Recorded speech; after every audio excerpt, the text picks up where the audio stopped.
Assalamualaikum warahmatullahi wabarakatuh, teman-teman sekalian. Kesempatan kali ini kita akan membicarakan dan berdiskusi tentang satu hal yang saat ini sedang sangat viral dan lagi marak-maraknya, yaitu tentang banyaknya kasus korupsi di Indonesia. Nah, ini ada fakta menarik ya, teman-teman sekalian. Jadi korupsi ini silih berganti, kita mendengar berita tiap hari, ada korupsi satu kemudian diungguli tingkat dana yang dikorupsi sehingga menjadi lebih tinggi satu dengan yang lainnya, sehingga para netizen mengatakan dan menyindir menjadi Liga Korupsi Indonesia. Ada satu penelitian yang sangat menarik ya, yang saya ambil dari detik.com. Di sini ada penelitian negara paling religius di dunia berdasarkan survei Pew Research Center antara 2008 dan 2023. Di sini dijelaskan bahwa Indonesia ternyata menduduki peringkat 1 menjadi negara paling religius di dunia, ya, berdasarkan pertanyaan umum terkait seberapa penting agama dalam kehidupan mereka. Ini menarik nih. Yang kedua ada negara Senegal, Pakistan, Mali, Tanzania, Sri Lanka, terus kemudian Guinea, Honduras, Rwanda, dan Zambia. Itu 10 besar negara paling religius di Indonesia, dan Indonesia menempati peringkat 1. Artinya dari survei ini itu menjadi satu hal yang membuat kita bertanya-tanya sekaligus miris. Yang menjadi sebabnya adalah negara paling religius tetapi tingkat korupsinya juga luar biasa besar-besaran di dunia. Jadi lalu pertanyaannya adalah, lalu fungsi agama itu apa? Fungsi Tuhan itu apa? Mengapa negara yang mempunyai tingkat religius paling tinggi di dunia itu korupsinya juga tinggi? Nah, ini juga terkadang membingungkan pikiran kita, kenapa kok ini bisa terjadi gitu loh. Sementara kalau kita melihat negara-negara lain, misalnya kita ambil contoh negara terdekat kita yaitu negara Jepang, mereka eh, masyarakatnya cuek terhadap spiritual, masyarakatnya cuek terhadap ketuhanan, masyarakatnya cuek kepada yang namanya agama. Bisa jadi mereka tidak mengenal agama atau hanya mengenal, ya, tidak seberapa eh, tinggi kalau dibandingkan dengan kesadaran beragama orang Indonesia, tetapi mereka korupsinya sangat rendah ya, tingkat korupsinya sangat rendah, mereka indeks korupsinya itu sangat kecil sehingga negara dan pemerintahnya bisa mensejahterakan rakyatnya dengan baik ya. Nah, saya mencoba untuk mencari jawabannya ya, karena ini eh, kita sendiri kalau diajukan pertanyaan seperti itu, mungkin kita akan bingung kenapa orang yang beragama tetapi dia suka mencuri, dia suka korupsi gitu loh. Nah, di Indonesia ini ada Islam, Kristen, ya, Hindu, Buddha, kemudian Konghucu ya, ada 6 gitu ya. Tetapi agama yang begitu banyak ya, yang dianut oleh mayoritas warga negara Indonesia tidak diimbangi dengan tingkat kejujuran dari masyarakat Indonesia itu sendiri gitu. Saya mencoba untuk mencari jawabannya dan alhamdulillah ketemu ya. Nanti teman-teman bisa membantu saya untuk di kolom komentar apa saja yang menjadi sebabnya gitu ya. Kita orang beragama tetapi juga korupsinya itu juga gila-gilaan gitu ya. Para koruptor-koruptor itu kan mereka semuanya beragama, ya, baik yang Islam, yang Kristen, yang Konghucu, macam-macam lah. Tetapi yang jelas mereka percaya kepada ajaran agama, mereka percaya kepada Tuhan. Tapi kenapa mereka mencuri? Itu pertanyaan besar itu. Lalu fungsi agama itu apa? Fungsi Tuhan itu apa bagi kehidupan mereka, bagi kehidupan kita? Itu pertanyaan besar sebetulnya. Nah, saya mencoba ada 3 sebabnya ya. Kenapa kita percaya kepada agama, percaya kepada Tuhan, tapi masih maling atau masih korupsi atau tidak jujur. Pertama adalah satu, tingkat kesadaran ya. Tingkat kesadaran ini bersifat individu ya. Artinya orang yang kesadarannya ini aktif, dia tidak akan melakukan hal-hal yang buruk atau hal-hal yang negatif, misalnya mencuri, merampok, kemudian korupsi, melacur misalkan ya. Kenapa? Karena dia punya kesadaran. Kesadaran ini, jadi contohnya gini, seorang yang melacur itu tahu persis bahwa perbuatannya itu salah. Orang yang mencuri, orang yang korupsi, yang koruptor, itu tahu persis bahwa perbuatannya ini salah. Tetapi kesadarannya ini seringkali kalah.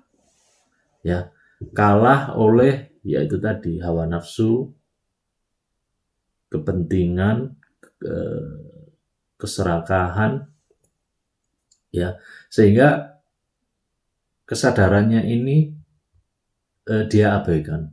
Orang yang kesadarannya aktif, kalau saya mencuri, kalau saya misalnya jadi pelacur, nanti umpamanya ketahuan sama tetangga atau ketahuan sama teman saya kan jadi malu. Akhirnya kesadaran malu itu saja itu sebetulnya cukup untuk dia terhindar dari hal-hal yang buruk, misalnya melacur, kemudian mencuri, korupsi dan lain sebagainya. Jadi itu kesadaran individu, terus kemudian kesadaran hukum sosial. Jadi misalnya kalau saya mencuri, kalau saya nanti ketangkap, saya akan mendapatkan akibatnya. Itu sebetulnya sudah cukup untuk menjadikan orang itu berpikir ulang ketika dia harus melakukan hal-hal korupsi misalnya, gitu ya. Itu yang pertama ya, jadi kesadaran kita itu seringkali kalah, kesadaran kita itu seringkali tidak aktif, ya. Ya intinya kesadaran kita menjadi tidak berfungsi ketika kita melakukan hal-hal yang koruptif gitu ya. Yang nomor 2 adalah soal lingkungan atau budaya gitu ya. Sebagaimana yang saya katakan tadi bahwa kesadaran itu setiap individu punya, artinya mencuri itu salah, mencuri itu berdosa, melacurkan diri itu berdosa. Tetapi itu tadi, kita berada di lingkungan yang memang koruptif, lingkungan yang rusak, lingkungan yang semuanya 90% koruptor gitu. Sehingga itu tadi lingkungan mempengaruhi. Kemudian dari lingkungan ini karena sudah berlangsung berpuluh-puluh tahun, bahkan beratus-ratus tahun, berabad-abad tahun, akhirnya menjadi budaya dan menjadi peradaban. Bahkan peradaban ini tidak hanya dilintas dan di posisi elit, pejabat, elit politik, elit tokoh-tokoh yang berada di atas, tetapi peradaban untuk lingkungan tidak jujur ini sudah merata. Sampai ke rakyat kecil juga seperti itu. Jadi kita ini yang rakyat kecil mungkin tidak melakukan korupsi atau koruptor yang bermiliar-miliar, beratus-ratus miliar atau bertriliun-triliun, sekarang jumlahnya triliunan. Tapi kita juga melakukan hal-hal yang koruptif, misalnya ngentit, ngutil, ya, mengambil sedikit, ya istilahnya ngutil, njambret apalah, ngentit itu bahasa Jawanya kan gitu. Tapi itu kan intinya sama. Jadi mengambil yang bukan hak kita. Jumlahnya memang beda, tetapi kan intinya sama. Dia mengambil sesuatu yang tidak halal bagi kita, tidak menjadi hak kita. Itu intinya sama sebetulnya. Hanya soal jumlahnya saja. Jadi itu yang kedua itu, jadi soal lingkungan, dan ini memang pengaruhnya luar biasa. Lingkungan itu pengaruhnya luar biasa. Ya, orang-orang yang mempunyai idealisme, orang-orang yang mempunyai saya nanti masuk ke dalam sistem pemerintahan misalnya, saya tidak akan melakukan korupsi, saya tidak akan melakukan pencurian, saya tidak akan melakukan kejahatan secara hukum, tetapi karena lingkungannya semuanya seperti itu, akhirnya dia perang. Jadi antara idealismenya, antara kesadarannya perang dengan lingkungannya yang kotor, akhirnya banyak juga yang kalah, akhirnya banyak juga yang dia ikut. Sebenarnya dia tidak mau ikut, tapi akhirnya mau tidak mau. Resikonya cuma dua. Pertama, dia tetap berada di situ, dengan risiko dia tidak akan berkembang di situ. Yang kedua adalah dia memutuskan diri untuk keluar dari lingkungan itu. Jadi dia risikonya akan kehilangan sawah ladangnya. Jadi seperti itu, kira-kira seperti itu ya teman-teman. Jadi gambaran soal lingkungan, budaya dan peradaban di sekitar kita gitu. Nah, yang ketiga ini saya catat yaitu faktor pendidikan, artinya bahwa kita itu tidak terlatih untuk jujur sejak kecil. Ini adalah faktor pendidikan, bahwa pendidikan karakter itu sebetulnya kalau kita melihat di negara Jepang itu anak kecil di sana itu bukan diajari semacam menghafal atau rumus-rumus matematika, tapi mereka diajari untuk belajar bagaimana mempunyai karakter yang baik. Jadi contohnya adalah mereka dibiasakan untuk antri. Sejak kecil itu dibiasakan untuk budaya antri. Kemudian ada satu video di YouTube kemarin saya melihat ada simulasi kecelakaan. Jadi ada sepeda ontel gitu ya, karena dia tidak berhati-hati dia ditabrak oleh mobil. Tapi itu adalah adegan simulasi yang dilakukan oleh orang-orang dewasa, mungkin oleh pihak yang berwenang, yang di sana disaksikan oleh banyak sekali anak-anak TK atau anak-anak yang SD, dia masih kecil. Jadi ini pendidikan bagi mereka yang nanti ketika mereka itu sudah besar, dia akan terekam terus dan tidak akan pernah lupa kejadian itu, bahwa kalau tidak berhati-hati di jalan maka resikonya dia akan tertabrak. Jadi seperti itu. Ada lagi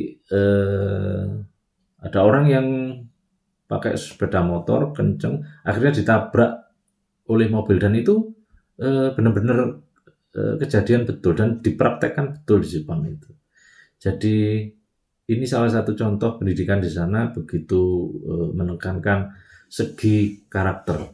Nah, soal di Indonesia ini tidak terlatih dalam hal kejujuran, memang harus kita akui. Saya masih ingat ketika dulu waktu SMA itu ada teman saya cewek ya. Itu waktu SMA itu dia istilahnya melakukan, kalau istilah sekarang itu markup ya. Kalau dulu kita sekolah kan ada yang namanya LKS. Semua mata pelajaran itu ada LKS, lembaga kerja siswa. Jadi diwajibkan untuk membeli buku. Ada LKS matematika, ada LKS biologi, IPA, kimia, segala macam ya. Nah, dia melis harganya ini di markup gitu ya. Yang harganya 10.000, 7.500 ditulis seharga 15.000. Lalu dia nanti akan menyerahkan dan memberitahukan kepada ibunya bahwa harga LKS-nya ini harganya sekian puluh ribu gitu. Padahal itu sudah di markup gitu ya. Nah, artinya budaya tidak jujur itu memang sedari kecil tidak terlatih ya, tidak dibentuk di Indonesia ini, sehingga anak kecil pun ya, anak SMA, SMP, SD itu terbiasa untuk tidak jujur, tidak sesuai dengan fakta gitu ya. Untuk menjadi seseorang yang ahli di bidang apapun itu saya kira kita perlu yang namanya latihan. Seorang pebulu tangkis macam Taufik Hidayat, dia memenangkan World Champion, kemudian dia memenangkan medali emas di Athena, itu tidak mungkin dia latihan setahun 2 tahun yang lalu, tidak mungkin. Tapi itu dia melakukannya sejak dari kecil. Seorang yang berprestasi di bidangnya, orang yang benar-benar ahli di bidangnya, di bidang apa saja, di bidang usaha, di bidang ahli komunikasi macam-macam, dia pasti akan melakukan ribuan kali latihan, dan itu biasanya mereka memulainya sejak kecil. Termasuk untuk soal kejujuran ini, saya kira mau tidak mau kita harus melatih diri kita itu sejak dini. Walaupun kita sekarang bukan usia anak-anak lagi, tapi tidak ada kata terlambat. Utamanya untuk generasi yang akan datang, kita yang mempunyai anak-anak, kita mempunyai generasi penerus, ini harus melatih lingkungan kita, anak kita, keluarga kita, dan utamanya pendidikan kita. Semoga ke depan benar-benar menjadikan nilai kejujuran ini benar-benar dilatihkan kepada anak-anak generasi muda yang akan datang. Saya kira itu teman-teman sekalian ya. Jadi ada 3 sebab utama yang menyebabkan korupsi ini menjadi sulit untuk dihapus karena sudah mengakar dan bukan budaya lagi tapi sudah menjadi peradaban. Semoga nanti kedepannya ada kepemimpinan besar yang bisa merubah peradaban yang buruk ini. Terima kasih. Kalau ada tambahan silakan teman-teman memberikan komentar ya. Assalamualaikum warahmatullahi wabarakatuh.